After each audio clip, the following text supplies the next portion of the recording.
کرنی چاہیے، خاص طور پہ ان علماء کو یا اسکالرز کو جو صحیح بخاری اور مسلم کو مانتے ہیں اور ہر وقت کہتے ہیں ہم بخاری اور مسلم کے بغیر بات نہیں کرتے، ہمارے علم کا مدار اور سورس بخاری اور مسلم ہے، ہمارے امام بخاری اور مسلم ہے، جن کا ہمہ وقت انحصار بخاری اور مسلم پر ہے۔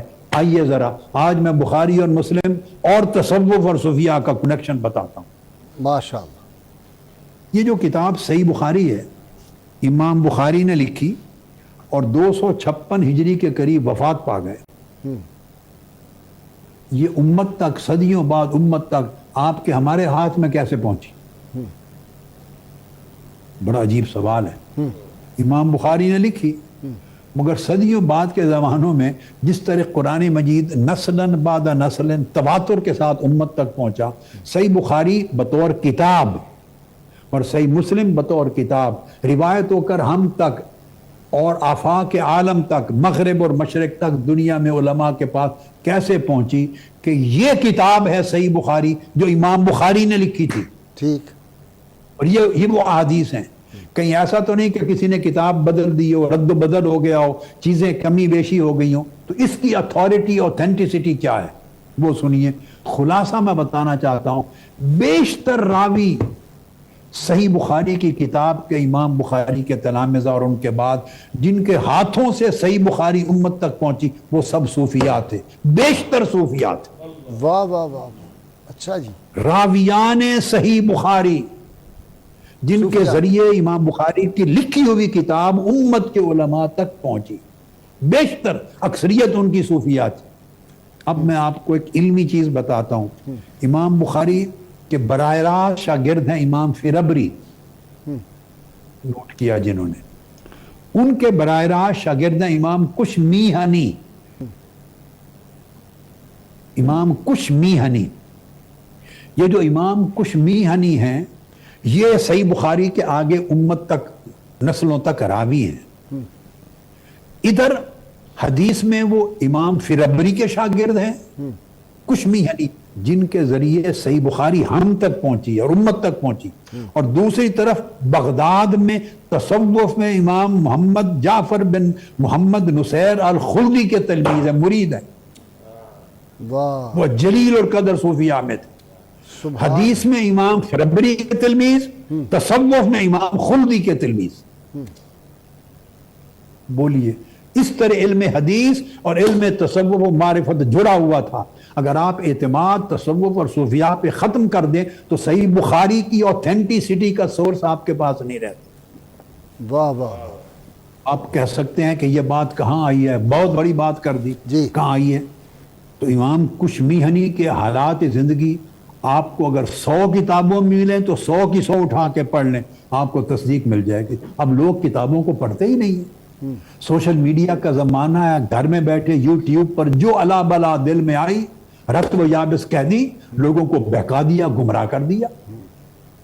کتابوں میں اور کتابوں کے سمندروں میں علم میں کون غوطہ زن ہوتا ہے؟ امام سلمی نے طبقات و صوفیاء میں لکھا ہے، جعفر بن محمد نصیر یہ تصوف کے اکابر ائمہ میں سے تھے، انہوں نے حضرت جنید بغدادی سے لیا تھا، انہوں نے ابو الحسین نوری سے لیا تھا، انہوں نے سمنون المحب سے لیا تھا۔ یہ سارے اس وقت کے اکابر صوفیاء وہ ان کے تلمیذ تھے، مریدین میں سے، فیض حاصل کرنے والوں سے، جن سے امام کشمیہنی نے تصوف حاصل کیا، اور وہ صحیح بخاری کے راوی ہے۔ پھر ان کی قبر بھی، امام کشمیہنی کی قبر بغداد میں ہے۔ انہوں نے کہا کہ حضرت سری سکتی کے اور جنید بغدادی کے قدموں میں مجھے دفن کیا جائے، وہاں پر قبر ہے امام اکبر۔ سبحان اللہ، سبحان اللہ۔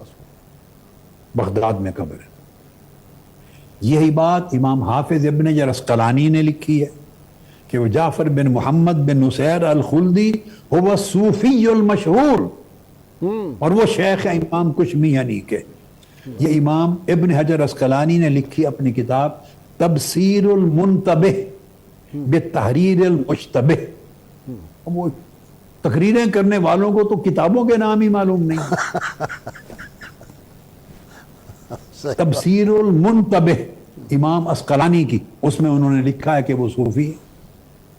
اسی طرح حاجی خلیفہ نے اس کو بیان کیا، ابن العماد حنبلی نے شذرات الذہب میں بیان کیا، سلم الوصول میں بیان ہوا، امام سخاوی جو اصول حدیث کے امام ہیں انہوں نے بیان کیا۔ یہ ہے کشمیہنی کا میٹر۔ اب آگے چلیں، اس کے بعد ان کے دوسرے شاگرد جن سے اگلی نسل میں صحیح بخاری چلی، صحیح بخاری اوتھینٹک ٹیکسٹ جن کے ذریعے امت تک پہنچا، اگر یہ واسطہ کاٹ دیں اور صوفیاء کو معاذ اللہ خلاف دین مان لیں، بدعتی مان لیں، قابل اعتماد اور قابل اعتقاد نہ سمجھیں، اور ان کو آپ کہیں ایک طرف کر دو، نکال دو، تو آپ کا واسطہ منقطع ہو گیا، آپ تک تو بخاری شریف پہنچ ہی نہیں سکتا۔ واہ واہ واہ، صحیح بخاری کا ثبوت ہی نہیں ہے آپ کے پاس کہ یہ وہ کتاب ہے جو امام بخاری دے کر گئے تھے۔ اگلے شاگرد ہیں اور وہ بھی امام فربری کے، کشمیہنی کے نہیں، ڈائریکٹ امام فربری کے، کشمیہنی کے کلاس فیلو امام داودی البوشنجی، ابو الحسن عبد الرحمن الداودی البوشنجی، یہ صحیح بخاری کے دوسرے راوی ہیں۔ کئیوں کو امام کشمیہنی کے طریق سے صحیح بخاری پہنچی، امت کے کئی علماء کو امام داودی بوشنجی کے طریق سے پہنچی۔ اب یہ جو دوسرے ہیں حدیث بخاری کو روایت کرنے والے، یہ بھی اکابر ائمہ صوفیہ میں سے ہیں۔ علامہ ذہبی نے سیر و اعلام نبلاء میں لکھا، اور انہوں نے حضرت ابو علی الدقاق کی صحبت میں رہے، تصوف سیکھا۔ حضرت جن کا ذکر کشف المعجوب میں جا بجا آتا ہے، ابو القاسم کشیری کے شیخ ہیں، ابو عبد الرحمن سلمی کی صحبت میں رہے۔ الغرض یہ تمام صوفیاء سے تصوف میں حصول کر کے، اکتساب فیض کر کے، خود اجل صوفیاء میں سے تھے اور صحیح بخاری کے راوی۔ سبحان اللہ۔ اس کے بعد پھر آگے کہتے ہیں 4 اصلیں ہیں، کہتے ہیں جب نسخے تیار ہو گئے تو 4 نسخوں کو معتمد اصل بولتے ہیں، اصول 4 صحیح بخاری کی۔ یہ 4 اوتھینٹک ٹیکسٹ ہیں ٹھیک، جب روایت ہو کے پہنچ گئی۔ اب وہ جو اوتھینٹک ٹیکسٹ ہیں اس کی بھی پہلی اصل معتمد صحیح بخاری کی، اصل معتمد جس کو کہیں گے کہ یہ معتبر نسخہ ہے، معتمد نسخہ ہے صحیح بخاری کا، وہ پہلی اصل وہ الحافظ الامام ابو ذر عبداللہ بن احمد بن محمد بن عبداللہ الحروی الصوفی، امام ابو ذر الصوفی الحروی الصوفی، وہ بھی صوفی ہیں، وہ خود صوفی ہیں، بہت بڑے جلیل اور قدر صوفی ہیں۔ اس کو علامہ ذہبی نے لکھا، اور وہی راوی ہیں، آپ اندازہ کر لیں، یہ جو امام ابو ذر عبد بن احمد الحروی الصوفی، انہوں نے مستملی سے بھی روایت کیا، حموی سے بھی روایت کیا، اور کشمیہنی سے بھی روایت، تمام طرق سے امام بخاری کی صحیح کو انہوں نے آگے روایت کیا۔ ٹھیک، یہ خود صوفی۔ علامہ ذہبی نے لکھا، کبار مشائخ حرم اور تصوف کے مراجع میں سے تھے، اور کرامات اولیاء پہ کتابیں لکھی۔ پھر دوسری اصل صحیح بخاری کی ابو الوقت عبد الاول السجزی الصوفی، جو دوسرا اوتھینٹک نسخہ ہے وہ بھی السجزی الصوفی کا نسخہ ہے۔ ٹھیک، وہ جلیل اور قدر صوفی تھے، اور وہ صاحب منازل الساحرین کے مرید تھے، واہ واہ، جن کا ابھی ذکر، ان کے مرید تھے اور ان سے اکتساب فیض کرنے والے تھے، اور وہ جلیل القدر صوفیاء میں ان کا شمار ہوتا ہے۔ انہی کو امام سمعانی نے بیان کیا، ان کو تمام ائمہ نے بیان کیا۔ وہ بھی شونیزیہ میں اپنے مشائخ کے قدموں میں دفن ہے، ان کی قبر وہاں ہے سبحان بغداد میں۔ اور یہ جو امام سجزی ہیں صحیح بخاری کے راوی، بغداد میں گئے اور ان کا جنازہ سیدنا غوث الاعظم شیخ عبد القادر جیلانی نے پڑھایا، سبحان اللہ، سبحان اللہ۔ یعنی انہوں نے ایک درخواست کی ان کے تلامذہ اور بیٹوں نے، آپ جنازہ پڑھائیں، جنازہ پڑھائیں۔ اور ان کے لیے دوسری بار جنازہ پڑھایا گیا، اور وہ مشائخ صوفیہ میں سے تھے، اور جنازہ انہوں نے پڑھایا۔ تمام کتب اٹھا لیں امام سجزی صوفی کی، تو وہ اس کے اندر بغیر کسی اختلاف پہ لکھا گیا، بغیر اختلاف۔ علامہ ذہبی کی سیر و اعلام نبلاء کو اٹھا کے دیکھ لیں، دیگر کتابیں اٹھا کے دیکھ لیں، علامہ تاریخ الاسلام اٹھا کے دیکھ لیں، تمام ابن نجار کی کتاب اٹھا کے دیکھ لیں، خطیب بغدادی کو دیکھ لیں کہ وہ کتنے جلیل القدر صوفی، اور وصلی علیہ شیخ عبد القادر الجیلی، بغداد میں. یہ تعلق تھا ان کا اولیاء اور صوفیاء سے, اور یہی صحیح بخاری کے اوتھینٹک نسخوں کو مرتب کرنے والے اور دنیا میں روایت کرنے والے تھے محدثین صوفیاء.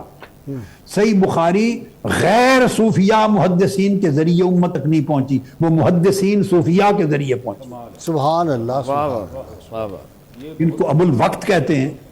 پھر اس کے بعد اور ائمہ کو آپ دیکھ لیں, تمام نے اس کو کیا. یہی پوزیشن علامہ نذیر غازی صاحب, اب میں مختصراً کوٹ کر دوں, یہی پوزیشن صحیح مسلم کی ہے. جس میں 3 نام بتا دیتا ہوں. ٹھیک. صحیح مسلم بھی اسی طرح صوفیاء محدثین کے ذریعے روایت ہو کر امت تک پہنچی. اگر آپ صوفیاء کا انکار کر دیں اور انہیں غیر معتمد سمجھ لیں, ان کا مذاق اڑائیں معاذ اللہ, اور سمجھیں کہ وہ کوئی قابل اعتبار ہستیاں ہی نہیں ہیں, تو صحیح بخاری کس نے پہنچائی آپ کے ہاتھ تک اور میرے ہاتھ تک اور امت کے ہاتھ تک اور مشرق سے مغرب کی علماء کے ہاتھ تک؟ وہ صوفیاء محدثین نے پہنچائی. اگر یہ معتمد نہیں تو صحیح بخاری کا نسخہ ہی معتمد نہیں. ٹھیک, بالکل ٹھیک. کسی کو حق ہی نہیں پہنچتا کہ صحیح بخاری کی بات کرے اور ائمہ صوفیاء کا انکار کرے. اسی طرح صحیح مسلم وہ ابو اسحاق ابراہیم بن محمد بن سفیان النیسابوری, امام نووی کو اٹھا کے دیکھیں. امام نووی اب وہ بیان کرتے ہیں کہ صحیح پہلے راوی صحیح مسلم کے امام مسلم سے براہ راست روایت کرنے والے صحیح مسلم پہلے راوی تو ابو اسحاق ابراہیم جو ہیں وہ بھی صوفی اور زاہد و عابد تھے, اولیاء میں سے تھے. اور پھر یہ علامہ ذہبی نے تذکرہ کیا ان کا, اور الفقہ الحنفی کے اصحاب میں سے تھے, اور اصحاب زہد و تصوف میں سے تھے.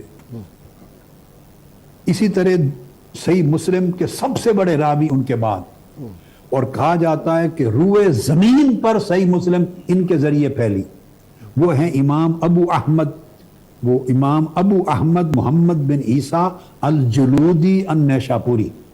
صحیح مسلم کے سب سے بڑی راوی فی الآفاق امام ابو احمد محمد بن عیسیٰ الجلودی النیشاپوری, انہوں نے روایت کی ہے, اور وہ کبار صوفیاء میں سے تھے, ائمہ تصوف میں سے خود صوفیاء میں تھے. حضرت ابو حفص نیشاپوری الصوفی العارف باللہ ان کے مریدین میں سے تھے.